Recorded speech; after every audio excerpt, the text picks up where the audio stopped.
Hi there, my name is Woody Lucas and I'm a doctor of physical therapy at Active PT. Today I wanted to talk to you a little bit about back pain and fitness and lifting. But before we get into that, I want to give you a little bit of background on me. I'm a former college soccer player and have always enjoyed fitness and lifting, and we used both lifting and different types of workouts quite a bit in college to train for our season. So that has always been something that I've really enjoyed. And then after I graduated college and stopped playing soccer competitively, I've really gotten into fitness and lifting more to kind of keep me active and just as a hobby that I really enjoy. So that's why I'm going to be talking to you about it today. Also, as a physical therapist, I really enjoy treating back pain. I think it's really challenging and each case is unique, and there's a lot of different things that we can do to help. So clinically, I really enjoy treating that. So yeah, talking a little bit about back pain, I think it's important to know that back pain is an extremely common experience. Research tells us that about 80 to 90% of people are going to experience it at some point in their life, and the fitness athlete and individuals who lift weights are certainly no exception to that rule. The good news with most types of back pain is that it's a really treatable thing. Most back pain does not need an x-ray or an MRI before being assessed, and I think your physical therapist can help you determine whether or not that would be appropriate. But most back pain is very treatable and will get better with conservative care, staying active, physical therapy, and those sorts of treatments. Today I also wanted to talk about a screening tool that we use that can help us determine the strength of the low back and then whether or not you may be at risk for developing back pain. This screening test or screening tool is called the Bering-Sorensen test. And I have a blog that I'll link here that shows essentially the setup position for the test. But briefly, you need some sort of device or surface that you can lay on with your hips and your lower body supported, such as a glute ham machine or a table or a bed, and then some way to anchor your lower body down, whether that's through the glute ham machine or through the assistance of a partner. And essentially, you're seeing how long you can hold the weight of your trunk and your torso up with your arms crossed in front of you, maintaining parallel to the ground without your trunk sagging. And essentially, this test gives us some good information about the strength and the endurance of the back muscles.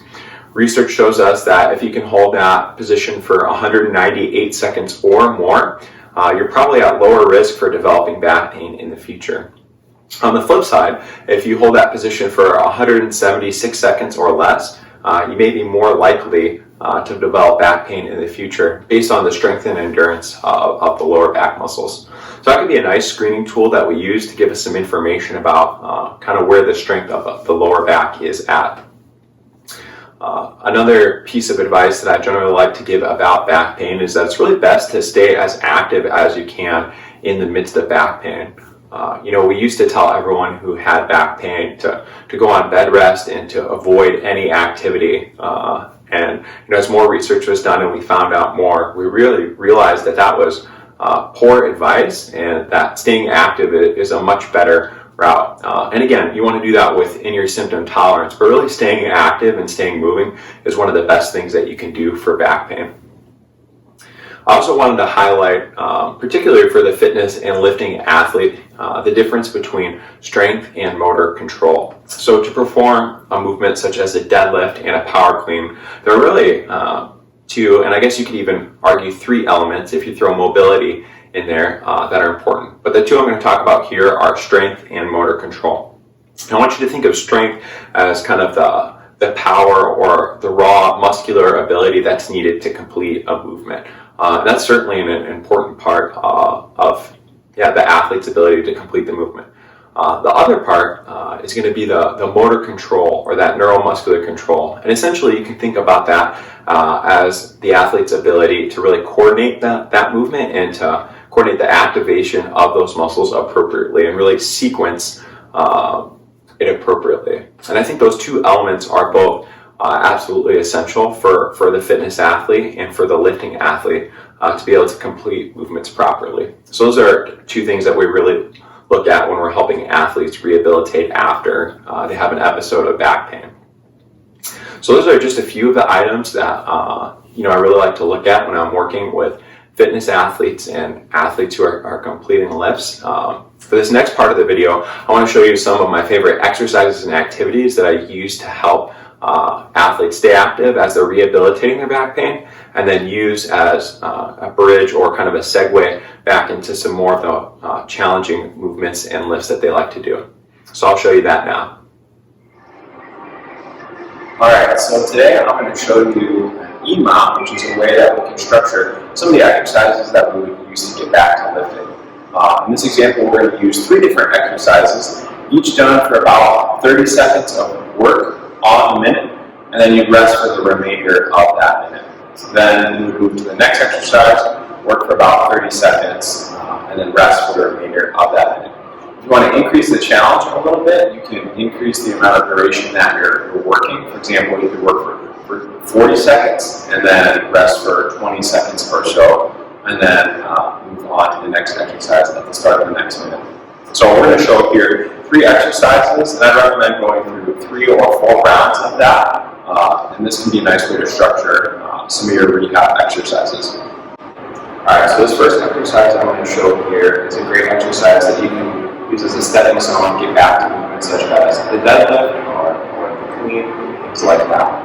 What it helps us work on is making sure that we're activating our lats and our muscles that pull the shoulder blades back to keep that barbell nice and close to us as we're doing these movements. So for setup, what I have here is just a towel. You can also use a barbell or whatever you have available, PVC pipe. And then a band that I have placed around the center of that towel. The setup, you want the band to be roughly about the height of your knees or mid-thigh, so move this up just a bit. And you want to step back so there's just a little bit of tension in that leg. You're going to set up abs and weight for a deadlift. And we're going to get to that nice hip hinge pattern. We're going to make sure that we keep the lats activated to keep the dowel nice and close to us during the movement. So look like this.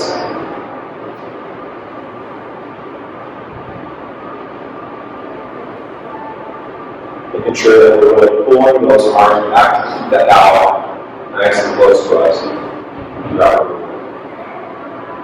Again, one of the problems that we often see with these types of lifts is that the ball tends to drift away from the body. They're going to lift out look like this.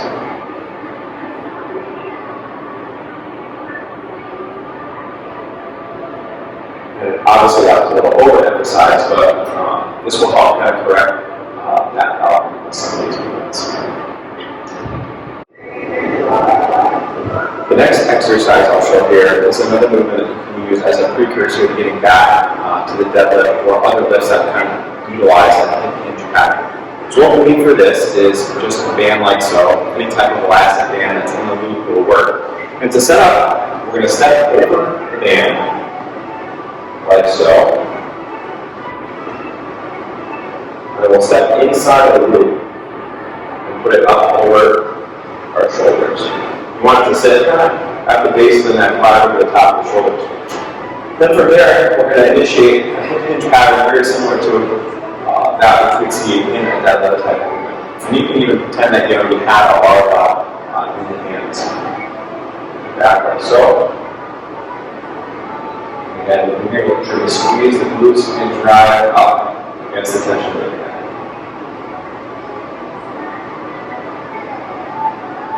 This is going to be a great exercise for priming, deadlift, and some of those other lifts that utilize that hinge pattern without warming up the barbell. Another exercise that you can use to help to strengthen up the core and rehabilitate your back is called a farmer's carry. I like this exercise because it helps strengthen up the core in a different plane than we would normally see with some of our traditional lifts. So to do this exercise, you're going to need some type of weight. Here I have a kettlebell, but you could use a dumbbell or even a plate if that's what you have access to. And what you're going to do is you're going to hold the weight on one side nice and close to your body like this. From there, you want to make sure that you engage the core and stay nice and tight through here. Make sure you continue breathing throughout the movement. So what we'll do is we'll walk up and down just to the core muscles start to feel fatigue until it's tough to stay up tall and straight without kind of leaning over. So I'll demonstrate now.